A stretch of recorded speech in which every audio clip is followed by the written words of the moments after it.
Burnout. It's not just exhaustion, it's feeling like your brain is stuck in molasses or tar. I don't know the best analogy, but it is stuck. And your body is running on empty, and no amount of coffee or just push through is making anything any better. So listen, if you're an ADHD woman, like I'm an ADHD woman, and you're in perimenopause, like I'm in perimenopause, you know this isn't just in your head. They might try to say it's in your head, but it's not, because your hormones are also involved. Your nervous system's definitely involved, and your executive function are all in the burnout blender, so to speak. So let's talk about, why does burnout hit ADHD women harder in perimenopause? And more importantly, how do you actually recover from it? In today's episode of the Dr. Brighten Show, we're breaking down the science behind ADHD burnout, why your hormones are not playing fair at all, and these strategies that actually work to rebuild your energy. We're not going to do any fluff in this episode, no toxic positivity, just real talk and real solutions. If you don't know me, hi, I'm your host, Dr. Jolene Brighten. I'm board certified in naturopathic endocrinology. I'm a certified menopause specialist, nutrition scientist, and sex counselor. And before we dive in, please consider leaving a review on this podcast, which is so important for the success of it reaching the women who need it most. And you can even do it right now. It's okay. I'll wait.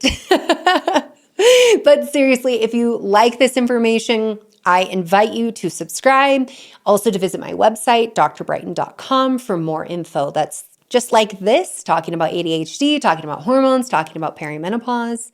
And if you struggle with ADHD and this episode resonates with you, I've put together a 5-day ADHD hormone and brain sync mini course to help you finally understand how to work with your hormones instead of against them. And you'll find that at drbrighten.com/sync. That's SYNC. All right, with that said, let's dive on in. ADHD burnout is especially common in perimenopause due to a combination of hormonal shifts, cognitive demands, the demands on our brain, and long-term impacts of navigating our entire life with ADHD in a neurotypical world. So let's talk about why this happens and what's special about perimenopause. First thing, and this is probably gonna be no surprise to you, estrogen declines and it disrupts dopamine and executive function. So estrogen is a really key hormone in dopamine regulation, dopamine being that neurotransmitter that is essential for focus, motivation, and emotional regulation. Now, if you caught the perimenopause episode, and I will link it here if you didn't, but I'm gonna tell you, in case you're like, I haven't heard it, do I have to go listen right now? You need to listen to it, but not right now. So if you heard that episode, you will know that during perimenopause, your estrogen levels are fluctuating unpredictably. It's why we don't test them until we do hormone replacement therapy, because they're just like all over the place. And that leads to increase in ADHD symptoms like brain fog, forgetfulness, emotional dysregulation. As your estrogen is going up and down, your dopamine is going up and down. And many women describe this as feeling like their ADHD suddenly worsens. Like they are like, what is happening? 1 month I'm on top of the world, everything is going great. The next month, like I can't remember my own children's names. That is linked to estrogen. Now, number 2, there's an increased mental load and life stress when we meet this middle of the road life, okay? So by perimenopause, many women are managing their career, caregiving for their kids, their aging parents, maybe both, household responsibilities, and all while dealing with worsening ADHD symptoms. This creates chronic stress. Chronic stress can push an already overstimulated ADHD brain into full burnout. We're going to go through the stages of burnout today. I'm going to help you identify what those are, where you might be, and what you can do about it. Now, I talked about the chronic stress, but this is really important in perimenopause because we have stress and then we have sleep issues, and then we have sleep issues that lead to stress, and we already had sleep issues because of ADHD. There's an entire podcast episode about that. But we have chronic sleep disruptions happening, and that is causing all kinds of problems in our brain. So hormonal changes, they lead to more frequent sleep disruptions like hot flashes, night sweats, insomnia. That contributes to sleep deprivation. The ADHD brain already struggles with sleep issues. We have delayed ability to fall asleep. And this can make executive dysfunction so much worse, emotional dysregulation off the chain, and we can feel completely exhausted. And the long-term masking and exhaustion of ADHD can be contributing again to the stress. So we've got the lack of sleep contributing to stress, and then we've got masking, if you don't know what that is. So let me say this first. Many women with ADHD have spent decades masking their symptoms, overcompensating, pushing themselves to keep up with neurotypical expectations. But by perimenopause, that level of effort becomes unsustainable, leading to burnout. And so what masking is putting in the extra effort to appear neurotypical, to keep it all together, to be able to overcompensate for the issues of our executive function. Now, the other thing happening in perimenopause is emotional dysregulation and sometimes increased sensory sensitivities, which I'm going to explain a little more about that. So estrogen, we talked about the lower estrogen, that affects serotonin and norepinephrine, and that can worsen your mood swings, your anxiety, your irritability. And I also want to say the low progesterone is why we're seeing the sleep issues, and we can see anxiety. I have a whole episode on GABA that I'll link to in the show notes so you can learn more about that. But when it comes to sensory sensitivities, many ADHD women will report that they're having more sensory sensitivities in perimenopause, and it makes everyday stimuli just so overwhelming. But here's what's really important to know. These sensory issues, like extreme sensitivity to noise, meltdowns with certain textures, food avoidance due to sensory issues, they aren't part of the ADHD diagnostic criteria. In fact, it can be more indicative of autism. And as many as 70% of those with autism have co-occurring ADHD. So it may be worth evaluating if you're actually ADHD, autistic and ADHD, like me, and not just ADHD, because that comes with extra layers of challenges. It is a disability, but also extra accommodations need to be thought of. Okay, so I want to talk about changes in medication efficacy as well. So if you're on ADHD medication, you may notice it works differently in perimenopause. So it already probably worked differently as you entered your luteal phase every single month, and you're like, why is it 5 to 7 days before my period? This medication is junk. It doesn't even work. I hate it so much. Or is it me and I'm broken? No. This is due to fluctuating hormone levels affecting how your brain responds to stimulants. And that potentially leads to more crashes and inconsistent symptom control with your medications. And so you may have been going through life being like, the meds work, now they don't work, I'm in perimenopause. Thanks, hormones. Thanks for how hormones interact with the brain. And thanks, science, for not bothering to study us and understand in detail how hormones interact in a neurodivergent brain. Now, the other thing happening in perimenopause is loss of coping strategies. Many women unknowingly rely on estrogen-supported executive function to manage ADHD, and they're getting through it their whole life. And in their follicular phase, they're on fire, and everything's working right. We talk about this, by the way, drbrighten.com/sync in that 5-day little mini course I have for you. Now, when estrogen drops, previously effective coping strategies might stop working, leaving you feeling like you're failing or falling apart. And all of this really stacks the deck for burnout. So I want to talk about what burnout is, and we're going to definitely have strategies. Okay, so listen up. Burnout typically unfolds in multiple stages, and it progresses from mild stress to complete exhaustion. We're going to break down the 5 main stages of burnout. And as I do so, I want you to take note if any stage sounds like you right now, because I'll immediately provide you tips to help. So if you're like, this is me, don't turn it off. Take notes, listen. Maybe you need to rewind and hear it again. But definitely take note of where you're at, because preventing burnout is what the goal should always be. Because once we're in chronic burnout phase, it takes so much effort to come out of it. That doesn't mean there's zero hope. Just friend, if I can help you prevent it, that's what I want to do. So let's hit those phases of burnout.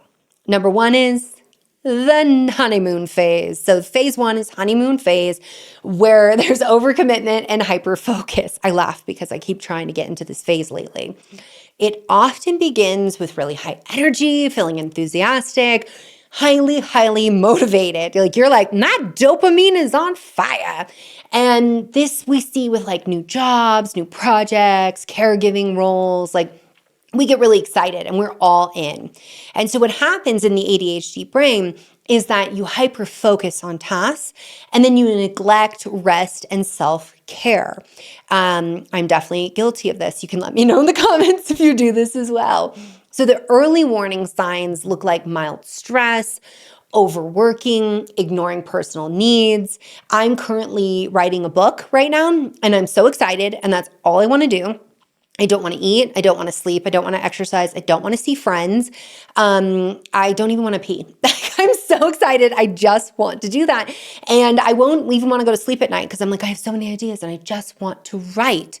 Okay, but knowing about burnout and having helped patients through it, and having helped myself through it as well, I know I have to set mandatory breaks by scheduling commitments I can't get out of, like scheduling a lunch date with my husband, scheduling time with friends at the end of the day, scheduling a phone call with a friend, like scheduling my assistant to bother me, even though I get irritated, but scheduling stops can help.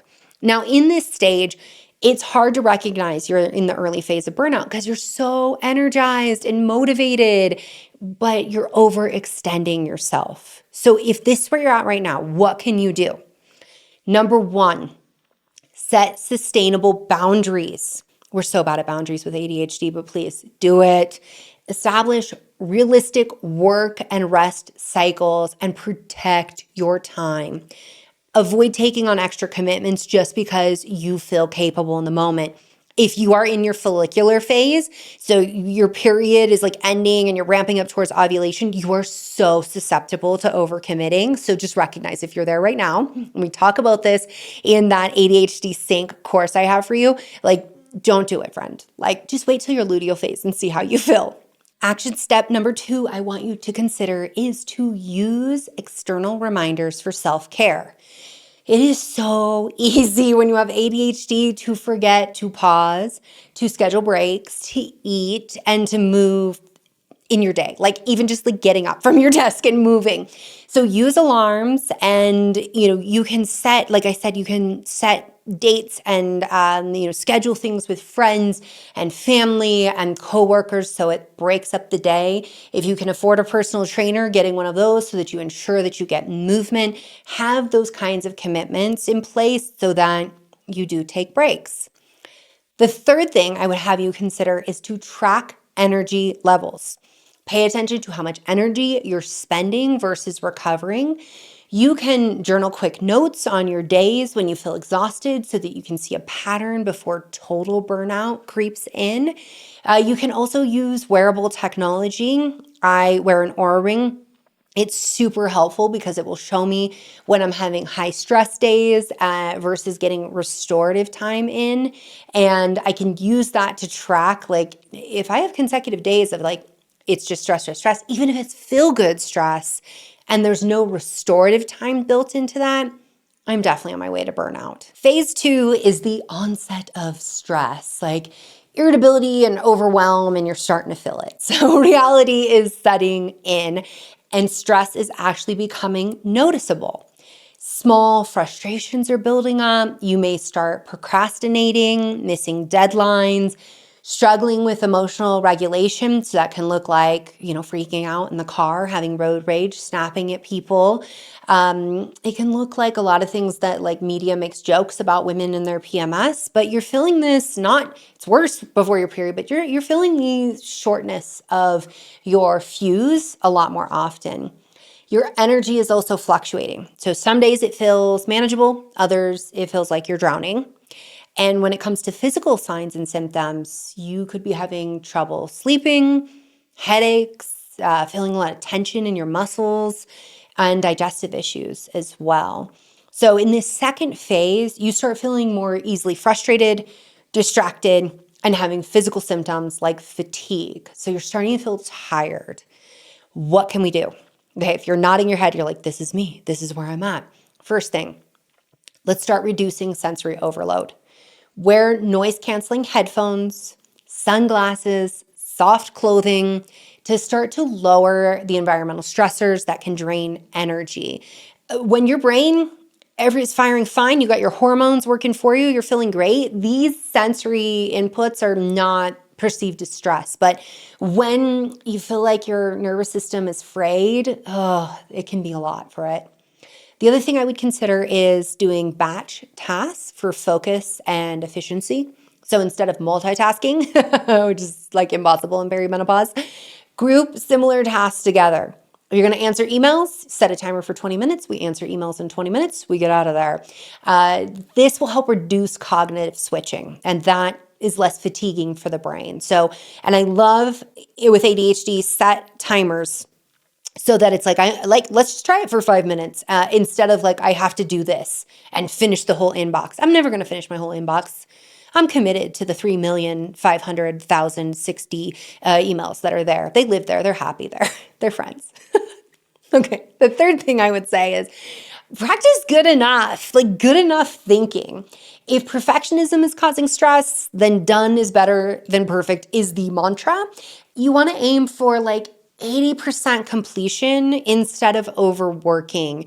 The reality is that if you have an ADHD brain, you're already putting in more than 100% compared to the neurotypical, because the amount of energy it takes for you to run those executive functions, it's a lot.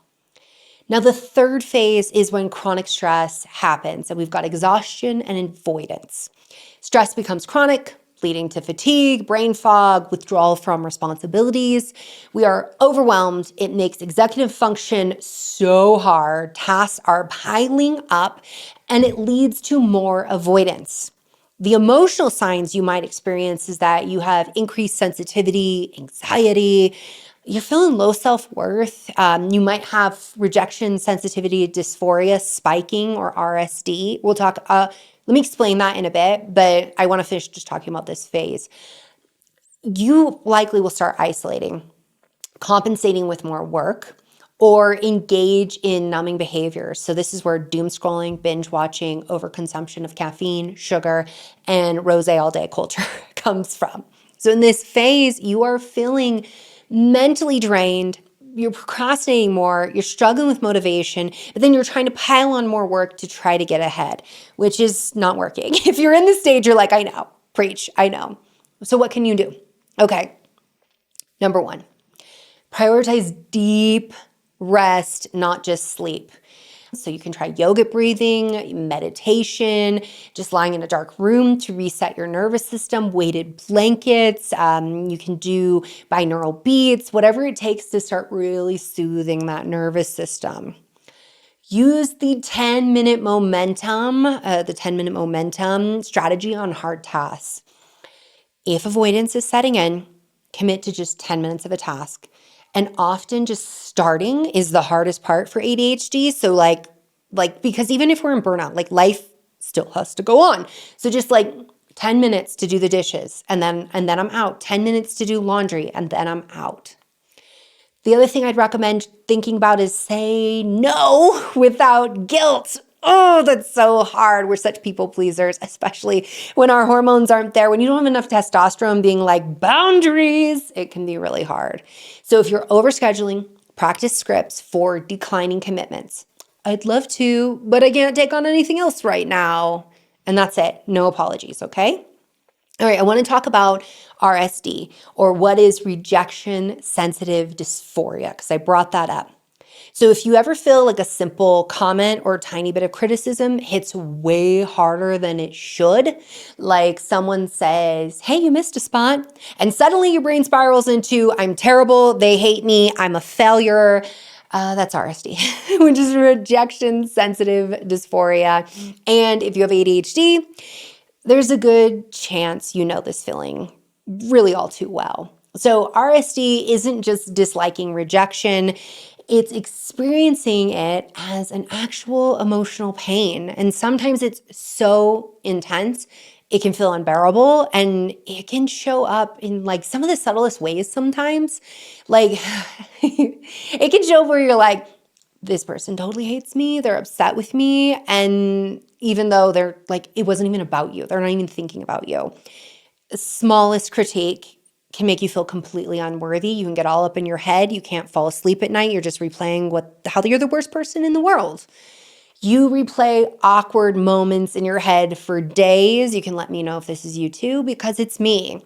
And I will keep myself up at night, just like replaying all the ways that I'm just such a screw up. You'll also avoid certain situations altogether because you're afraid of messing up. And it is super common to not even try whatever something is, because the fear of failure and somebody seeing your failure is just too much. And, with RSD, I talked about how it's like emotional, but you feel physical pain as well.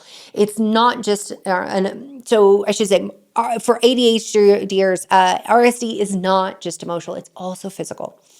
Your heart races, your stomach drops, your brain goes into overdrive, trying to figure out what you did wrong. Maybe you get like shaky. This is where I'm like, whenever there's a diagnosis of IBS, I'm always like, what else is under there? And if somebody has ADHD, I'm like, we might need to get you into mental health support because it could actually be RSD driven. Now, the worst part about all of this is sometimes the rejection isn't even real. It's just your brain hyper perceiving danger and putting you into fight or flight. If you're right now, you're like, how do I know if I have RSD? Here's what to ask yourself. Do I take criticism way harder than others seem to? Do I avoid situations when I might fail or be judged? Do I sometimes assume people are mad at me when they're not? Does even mild rejection send me into a spiral of like anxiety, sadness, self-loathing? And listen, if this sounds like you're not alone. RSD is super common in ADHD, and understanding it is the first step to managing it. If you want me to do a deeper dive episode on just RSD, you can let me know by leaving a comment wherever you're listening to this podcast right now. I'd be happy to do that. Your app should allow you to leave comments where you're still listening, so that you don't have to have the executive function to remember this later. You can just jot it down and leave me a comment.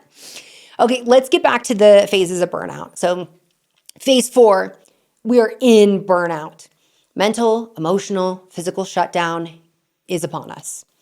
So this is when we have full emotional and physical exhaustion really setting in. Basic tasks are impossible, or at least they feel impossible. ADHD symptoms feel way more intense. You can't remember anything. Like, where's my keys? I don't even know. Something was on my, I have seen people like put it on their calendar and forget they put it on their calendar and forget to check their calendar. Like, that's how extreme it can be. Lack of motivation and emotional outbursts are super common as well. You can start to feel detached from your work, your relationships, even yourself. And you can start developing symptoms of chronic pain, inflammation, immune dysfunction. By the way, because you have ADHD, you are already more sensitive to pain. You're already more likely to have histamine issues and more inflammation and immune system dysfunction. So now everything is getting a lot more amplified. In this phase of burnout, you feel completely depleted. You're disconnecting and you're struggling to function.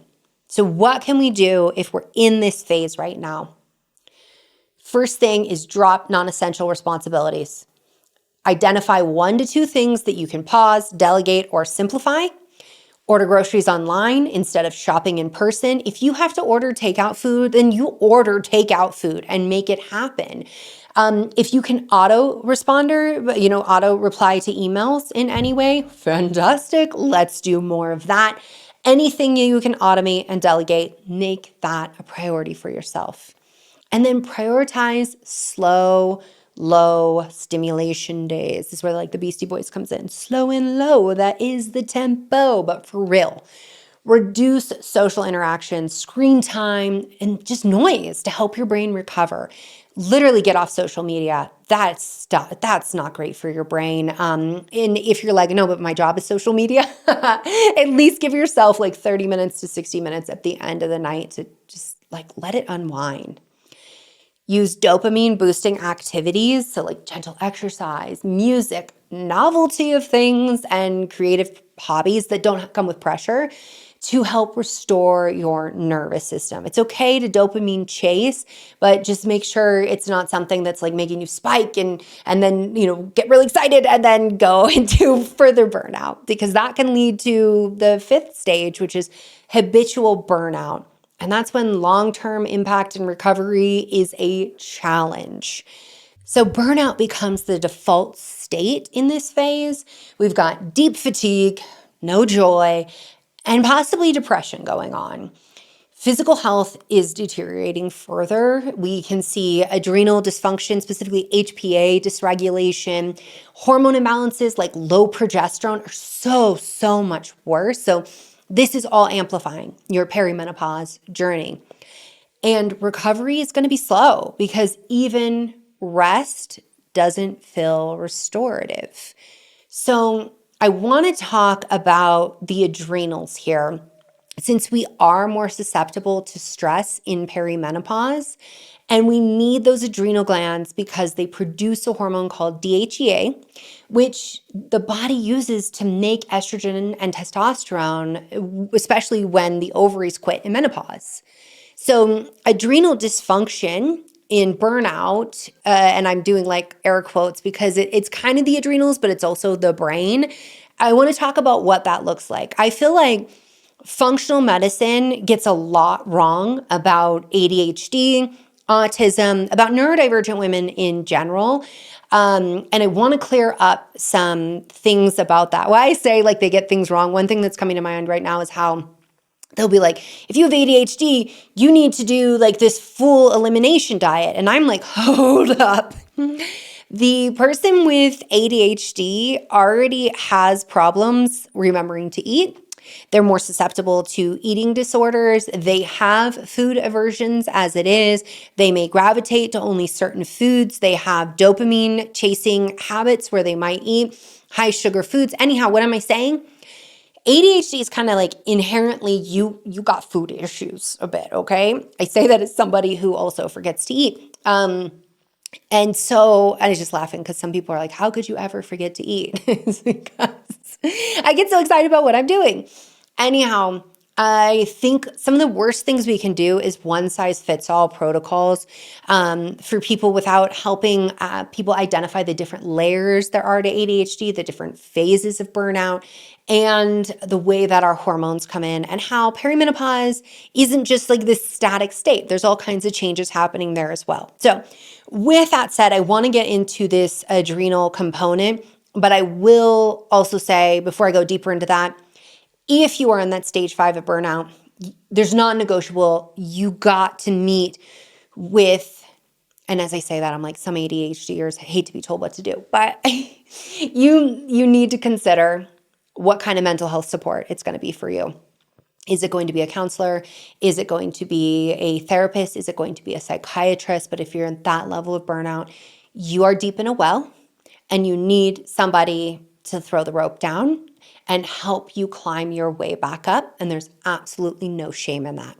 Okay, so with that said, I want to talk a lot more about this adrenal component. This can be coming up through all of the stages of burnout, but so we got to take care of our adrenals all the time, but definitely when you're deep in the trenches of that stage 5 burnout, like you gotta be focusing on the adrenal glands as well. So when you're deep in burnout, your adrenal glands, which regulate stress hormones like cortisol, may become dysregulated, leading to adrenal dysfunction or HPA dysregulation, hypothalamic pituitary adrenal axis. Adrenal glands, 2 little glands that sit on your kidneys. So this isn't the outdated adrenal fatigue theory, but it's a real imbalance in how your body produces and responds to stress hormones. In the early stages of burnout, or HPA dysregulation, you've got high cortisol and you're feeling wired but tired. So when we're early in that burnout, your adrenal glands may be overproducing cortisol, which is leading you to feeling wired at night, even though your body's exhausted. And sometimes you can be tired during the day, but unable to wind down at night. You're gonna have anxiety, irritability, racing thoughts. You feel on edge all the time. You're having trouble sleeping, waking 2 to 4 a.m. Mind is racing. Sugar and caffeine cravings are up. Your body is just trying to sustain energy levels artificially, albeit, but it's trying. And you might even notice increased belly fat. So there's a episode I'm doing on perimenopause weight loss, and I break down all of these hormones because it could be also estrogen, insulin, and other things. But recognize that cortisol also affects fat storage, especially around the midsection. So that's why we group it together with all of these symptoms. Now, in the later stages, this is when we feel total exhaustion. We've got low cortisol going on. It's not actually that your adrenal glands are tired, they're not producing cortisol. It's that the enzymes are converting cortisol to cortisone and activating it because you've had high for so long, and that's not sustainable. And also, it ages cells rapidly, and your body's like, yo, we got to keep you safe. Even if it means saying slow your roll to the extent that you just feel like you're crashing. And so it does feel like a crash, and it leads to feeling unrelenting fatigue. You wake up tired no matter how much you sleep. You have brain fog and memory issues. Your executive function is getting so much worse. You can't focus. You're forgetting words. You're feeling spacey all the time. So it's really common in women to space out, and now with ADHD, and now I'm spacing out like all the time. I don't hear what anyone's saying. You might have blood pressure issues. In either phase, you can have low blood pressure, but in this stage, you might have low blood pressure and you're feeling dizzy, lightheaded when you stand up too quick. You have low motivation. You feel apathetic, detached. You don't care about things you once loved. It's looking like depression. This is why I said we need to work with someone who has experience and expertise in mental health. And we're also having increased inflammation. So maybe we're going to have achy joints, frequent colds, skin issues like rashes, hives, acne going on. You may also be craving salt. This is because your body's trying to compensate for aldosterone issues. So aldosterone is another adrenal hormone. It helps regulate blood pressure. It's why being chronically dehydrated as an ADHD is like very problematic for your adrenal glands. So how can we support our adrenal glands to help the healing of burnout? Prioritize rest, deep recovery, not just sleeping, meditation, yoga, breath work, whatever it looks like for you. Get your nervous system regulated. I'll put a link to our episode on vagus nerve stimulation. I think that's an easy one if you have ADHD because you're actually doing something to regulate your nervous system, and that feels better than sometimes just sitting in quiet, especially if you have RSD. We have to balance our blood sugar, protein, healthy fats, fibers. Every meal, we cannot have energy crashes. We got to ditch stimulants temporarily, not your medication necessarily, but more like caffeine, okay? And that might feel hard, but if you can have a cup of coffee every day, but if you're somebody who's been pushing like 4 or more, we got to dial that back. We also need to think about adaptogenic herbs and minerals and B vitamins, things that support and nourish the adrenal glands. So ashwagandha, 100 to 200 milligrams, rhodiola, 100, 200 milligrams, magnesium glycinate at night. That is really lovely to do at about 300 milligrams. And thinking about sodium, potassium balance in your meals. I personally leverage adrenal support first thing in the morning, and then adrenal calm and magnesium plus at night. This is a supplement combo that gives me non-jittery energy throughout the day and then helps me wind down so I can sleep at night. I also take B Active Plus when I'm under a lot of stress because it supports my body's needs and helps it produce hormones. So D5 for helping my adrenal glands and D6 for helping my progesterone levels. The other thing that's really important is movement, usually gentle movement if you're really struggling. So if your cortisol is high, you may need to avoid intense workouts and opt for like walking, Pilates, mobility work. But for some people, having an intense workout in the morning is just what the doctor ordered. So it's about what's true for you. what we want to be mindful of is that if we're already feeling like stress is piling on us, we're inundated with a ton of stress as it is. We don't want to add extra stress by doing something like a 5 a.m. full out boot camp where we skip sleep in order to like push balls to the wall, as they would say, or doing extreme cold plunges or pushing ourselves in ways that like any other circumstance would be considered good stress. But now it's just stress, right? It's just more stress on an already stressed system. If burnout is severe, it may take months to fully recover, not just from the burnout, but your hormones as well. And so I want to remind you that consistency is key. Small steps towards replenishment is absolutely necessary, and that you have to be gentle with yourself. So this was a deep dive into burnout, ADHD, perimenopause, and if this episode resonated with you, know that you're not alone. Recovery is possible, and it's just one small step at a time. If you found this episode helpful, here's how you can support the Dr. Brighten Show. You can leave a review. It helps more ADHD women find the support they need. You can share this episode with a friend because we all know someone who's running on empty. It better not be me. Oh, I need to slow my roll. And the third thing is you can subscribe so that you never miss an episode, because we've got so much more hormone information, perimenopause support, and definitely neurodivergent talk coming your way. And listen, I would love to hear from you. What was your biggest takeaway? You can send me a DM at Dr. Jolene Brighten on any of my social medias. You can tag me in your stories. I do read them. I love sharing them. And I love just seeing like what helps you the most. So until next time, be kind to your brain. Honor your energy, and remember you deserve to thrive, not just survive. And I will see you on the next episode. Thank you so much for being here with me today. I hope you enjoyed this episode. If this is the kind of content you're into, then I highly recommend checking out this.